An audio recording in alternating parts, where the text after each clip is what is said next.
I think that it came out pretty good. I love the way that this dark wall looks like right now with all of my house plants back there. I think it looks gorgeous. I am not an interior decorator, but you know what? I think that I kind of know what I like so far. And oh my gosh, I love that color. I absolutely love how the moss piece that I made a couple of months ago is looking against the dark. The main reason why I changed the color of that wall was because that green color that I had there against the moss, it was just not the right shade, not the right tone. It was way too cool. I just thought, you know what, I'm just going to get rid of it, but I didn't just want to paint over that green box. So I painted the whole wall, and I actually, this section of the wall, this right here, also got painted, but I stopped somewhere here in the middle of the window. My husband is not the biggest fan of dark walls, and this room gets plenty of sunlight, so I think that it just works well. So, you know what, it's just paint. It's the little things, you guys. But this is the reason why I am making this video today, you guys. Look at those microgreens. Look at those broccoli microgreens. 9 days. You guys, these are amazing. I mean, if I can do this, I tell you this all the time, if I can do this in my home, you can do it as well. And I know what you're thinking, Roxana, you're a flower and vegetable home gardener type of gardener. Why are you doing microgreens now? And the answer is simple. Why not? In all honesty though, anything that's keeping me from starting all of my tomatoes and flowers from seed already at the middle or at the end of January is so welcome, because I am not a very patient person, and if I don't keep myself busy doing something else, I am going to start everything under the sun from seed, and come March and April, I'm going to be in trouble with overgrown plants growing under my shelves. And I think this is a pretty cool thing to do, you guys. It doesn't really take long. It is super easy to grow these guys. So what are microgreens? And the simple and most basic way to explain to you what microgreens are is they're just baby greens. I look and search on Google the definition of micro, and micro just means extremely small. Right there, there is a very extremely small green. Aren't those things so darling, you guys? Look at that. And if you start seeds indoors like me, whether you start your own flowers or you start some vegetables indoors, if you know how to do that, you more than likely are well prepared to do microgreens in your own home. Harvesting these guys is a lot harder than you think. Want to keep them all going at the same time, also making sure that I don't cut any of my fingers in the process.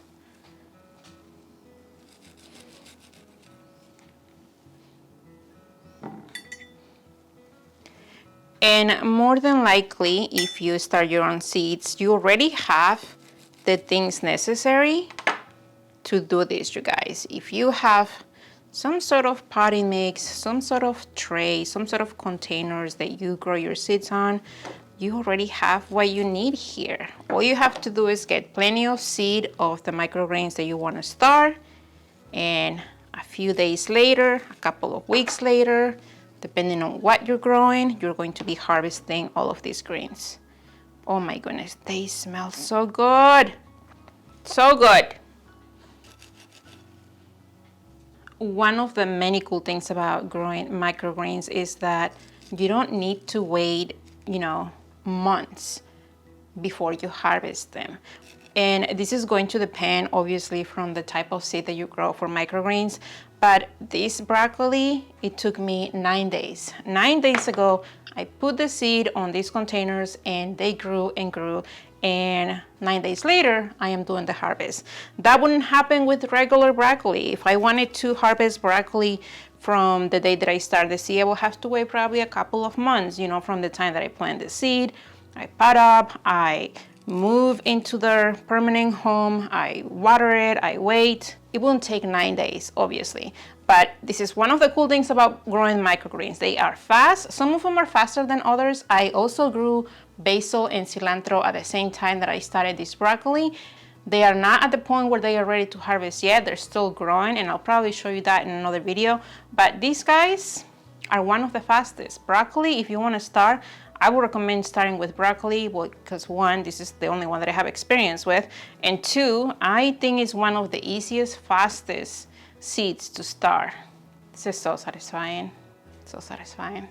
Another cool thing about growing microgreens, and probably the main reason why people buy them or grow them, is because they are full of nutrients. And I can make a whole video, a very long video of all of their benefits. But if you're interested in growing them, or if you're just interested in reading about the benefits of eating microgreens, I encourage you to do your research, grab a couple books from the library, check a couple books online.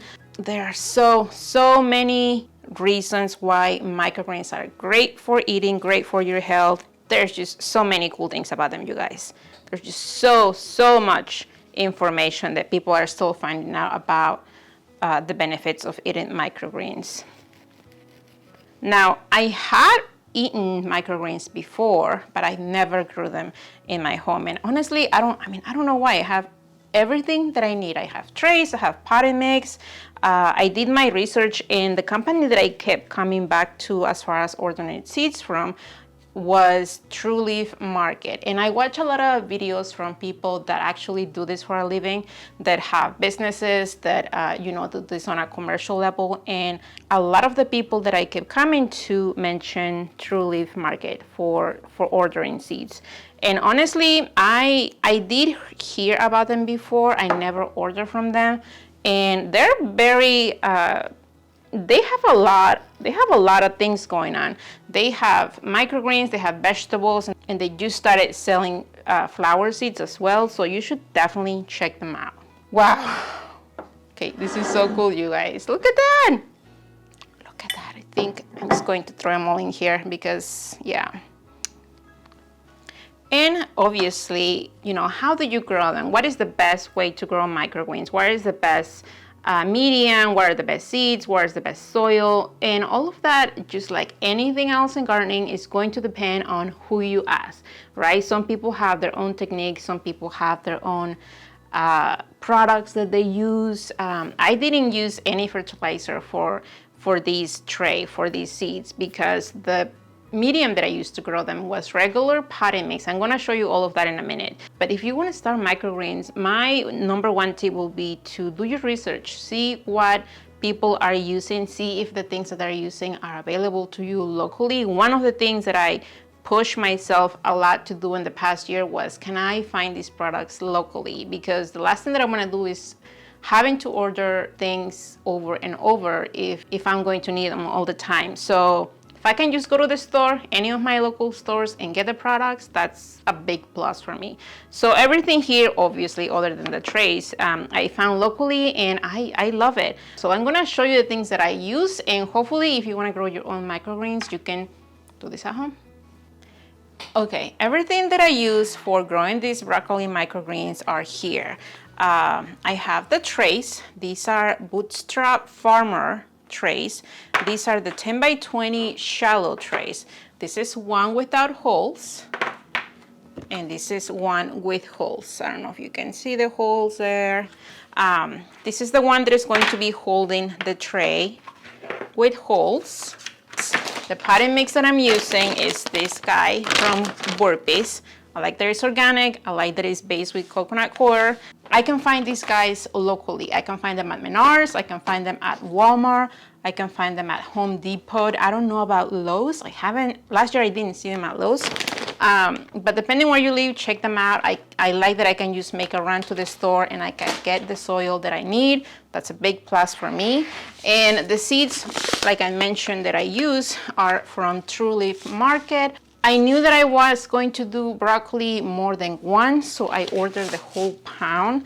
It is cheaper if you just buy the seeds in bigger sizes. But if you want to try a couple of seeds first to see how you like the microgreens, what a lot of people do is that they get like the smaller size, like the 1 ounce or 2 ounce sizes, and they grow them, they taste them, and if they like them, then they buy the whole pound, if that makes sense. Do whatever you want to do. But this is what I'm doing. And I use, and like I said, trays, potting mix, seed, and a little bit of water. And you'll see me using this guy to spray my trays.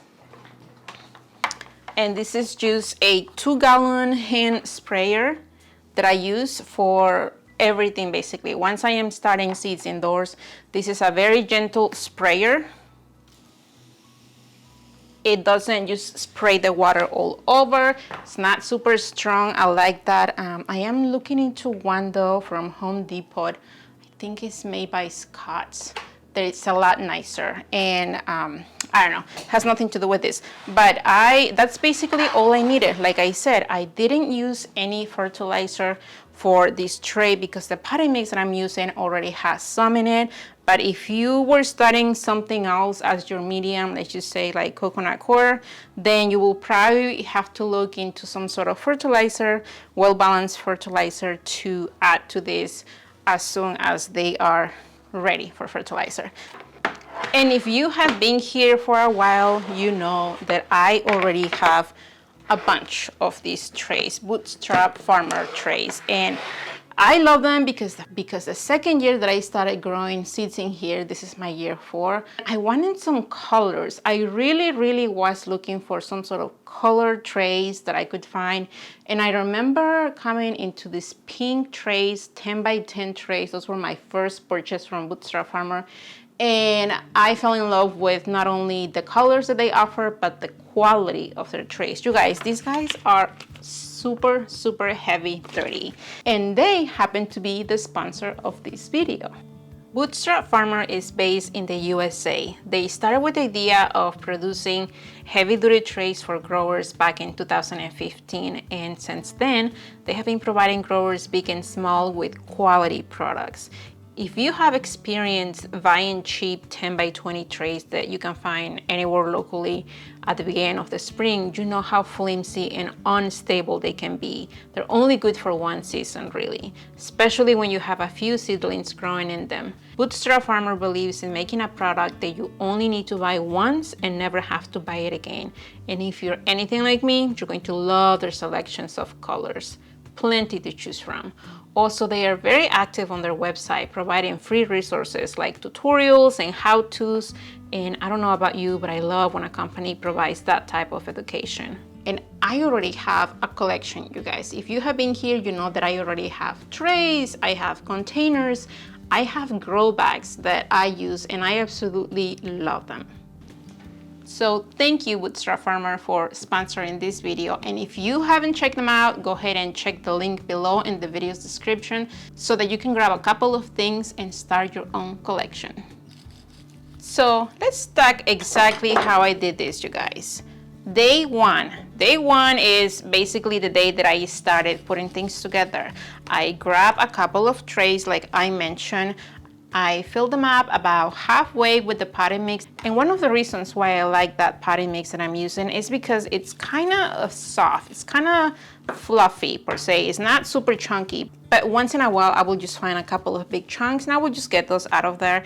And I make sure that that potting mix was somewhat even, somewhat flat. So I use a small container, a 5x5, to just flatten those that potting mix. And you can use another tray. If you have another 10 by 20 tray, you can just use that to flatten it down. You can use anything you want. You can just use your hand. You don't have to have another tray. Make that potting mix somewhat even so that your seeds can lay on an even surface and they're not super bumpy. Also, if you are starting multiple things of microgreens, different types of seeds, Definitely make sure to label your trays, because even though you may think that you're going to recognize which one is which, sometimes things don't work out that way. Take it from me.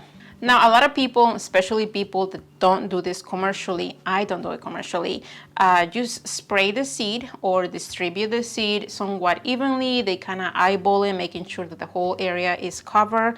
But I am listening to the pros, and I actually weigh the seed. I didn't soak the seed. You could do that if you wanted to, see if that works better for yourself. None of the people that I watched their videos did that, so I didn't do that for broccoli. And what I did was that I weighed 30 grams of seed, dry seed, straight from the container for starting the microweeds. This is the amount that I'm using, 30 grams. This is the amount that I'm using for a 10 by 20 tray. If you were starting a container that is smaller than this, about half of the size, you will wanna weigh half of that amount, obviously. But again, a lot of people don't do this. A lot of people just spray the seed, and that works for them. I just wanted to do it the way that I learned, that I watched those videos, and honestly, I think that it's pretty good. Like I said, depending on who you ask, a lot of people use 25 grams, some people use 15 grams. Depending who you ask, they're going to tell you why they're using that way, why they think that way is better than the other.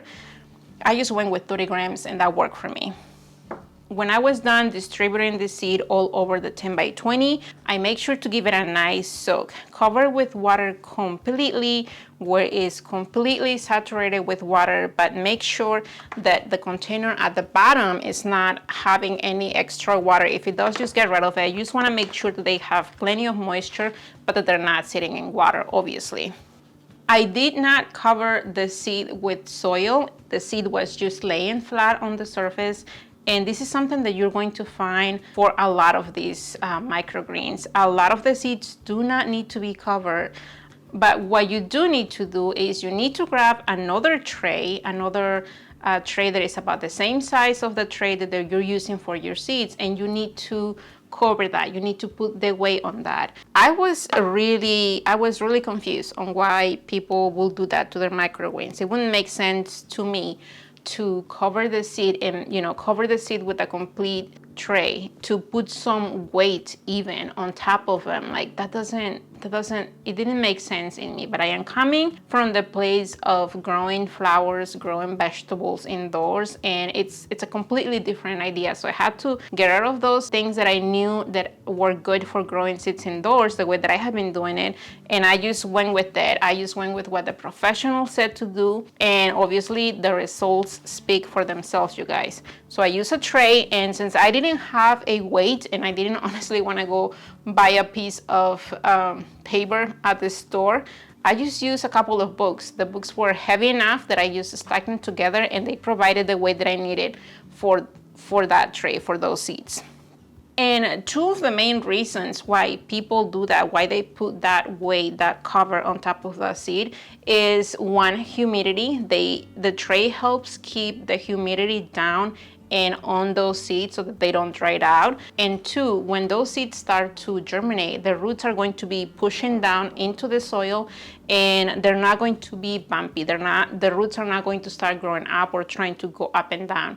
And that is very true, because if you grow seeds, if you grow things indoors for flowers or vegetables, you know that sometimes the seeds may break through the medium that you're using, through the potting mix or seed starting mix that you're using, and it just creates that bumpiness on the surface. And that weight that you have on your seeds when you are growing microgreens prevents that from happening. So I don't have any bumps anywhere. So you only do that until most of the seeds are germinated. As far as watering goes during this period, I was watering with the sprayer twice a day, one in the morning, one at night, just making sure that those seeds had some degree of moisture so that they will germinate. And by the morning of day 2, a lot of the seeds were showing signs of germinating. Broccoli is, like I say, broccoli is one of those seeds that is just really, really quick into germinating. So I had great results the next day on day 2. But also I started to freak out on day 2 a little bit. Let me show you these pictures on the screen so you can see what I'm talking about. Once I was looking a little bit closer into the seeds, into the roots, into the germination that was going on with the seeds, I started to freak out. I thought that for sure my seeds, my tray was having mold because it looked like mold to me. So I went online and I Googled everything that I could about microgreen problems, and honestly, just like growing tomatoes or flowers indoors from seed, microgreens can also run into the same problems that you run into the other stuff. Damping off, pest infestations, just like starting your own seeds indoors, they have their own problems. But mold was definitely the one that I was worried about because of what I was seeing.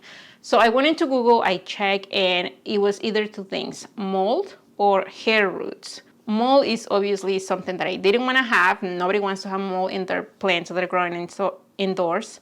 But hair roots is something that is just a natural thing that happens. So I found somebody on Instagram that is a professional for growing microgreens, and I asked her, is this mold? Like, do I have to trash this? What's going on here? And she assured me that those were in fact hair roots, and that I didn't have anything to worry about, that the germination, the seeds were looking amazing, and I was relieved because I thought that for sure I added too much water, and this room is very, very nice and toasty. It's very, very warm. So thankfully I didn't have that, and I kept on going. And oh my gosh, you guys, by day 3, most of the seeds were already germinated. They were showing signs of leaves. So I removed those books and the tray that was on top covering using that weight. And it was time for blackout. Now, blackout was something that I am new for growing microwaves. Now, blackout was something that I have to somehow make sense in my mind, because it is the opposite of what I will do, of what anybody will do when they're growing seeds indoors. Blackout is basically a period of darkness that you're going to give your seeds, the seeds that already germinated, so that they can get leggy, so that they can get tall, so they can reach for the sky. If you grow anything indoors from seed, you know that's the big no-no for when you grow seeds. But you do that on purpose when you grow microgreens. And what you do is you use a tray, a black tray ideally. I see a lot of people that if they just have a lighter tray, they use that to cover the seeds, and then they use some sort of black fabric on top or black plastic. Just block the light completely. And by the way, up until this point, I haven't started my lights yet. My lights have been off up until this point because my microgreens do not need the light just yet. So I use that black tray, I cover them, and they go into the space where I have them. I am still checking on water. At this point, I start to use my bottom tray that I just use for adding the water. About a cup or so in the morning and a cup at night. That was plenty for these guys. And day 4 is when they were already so tall, you guys. They were so leggy, and that was the perfect height for them to be able to go directly into the lights. I removed that. I was done with that blackout period, and my seeds were finally ready on day 4 to go under the lights.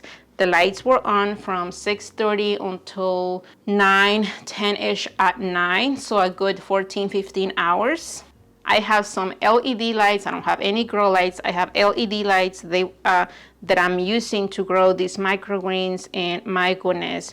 From there, I just kept on with the watering in the morning and with the watering at night. A couple of times I gave them a little bit more water than normal because I noticed that some of them some areas were started to just flop a little bit to the side, and the moment that I gave them extra water, they just went right back up. So if you notice that your microgreens are kind of like flopping to the side in some areas, it's one of the reasons is because you are under watering. So just give them plenty to drink. So here we are on day 9, and I am harvesting. And if you're wondering why do they need to be leggy, Roxana? Why can't they just be like the regular height that they're going to be, right? And the reason is because if they're not leggy, if they're not tall enough, I wouldn't be able to do this in a very easy way. If they were like really, really short, I would have to almost go into the ground level to do the harvesting, and that's definitely something that is harder to do. And if you wanna, you know, just have like a nice clean cut when you are harvesting, then it will be really hard if they are short, but it's really easy if they are somewhat leggy, somewhat tall from the beginning. And that's just what people recommend. And like I say, this is my first time growing this. So I just took a lot of advice from the professionals, or people that do this for a living and know what they're talking about. And honestly, you guys, I'm very, very happy. I have plenty of microgreens. I am thinking that I'm just going to grab a bunch of different types of seeds, and that I am going to make smaller quantities of different types of seeds, different types of varieties, and I'm just gonna make like my own salad mix. That is beautiful, you guys. That is just beautiful. So what do you guys think? Are you going to start your own microgreens at home? Look at this beauty. That is just amazing, you guys. That is just amazing for me. I am going to use this in salads. I can use this in sandwiches as a layer. It's a great way for my kids to get some nutrients, and it's a fun way for me to just keep myself busy. And like I mentioned, it doesn't really take a long time. These guys only took 9 days. 9 days ago, I started them from seed, and today I'm harvesting. And honestly, these things are delicious and nutritious. I hope that you guys enjoyed this video. Thank you for watching, and if you haven't subscribed, I would love to have you here. Thank you, and until next time.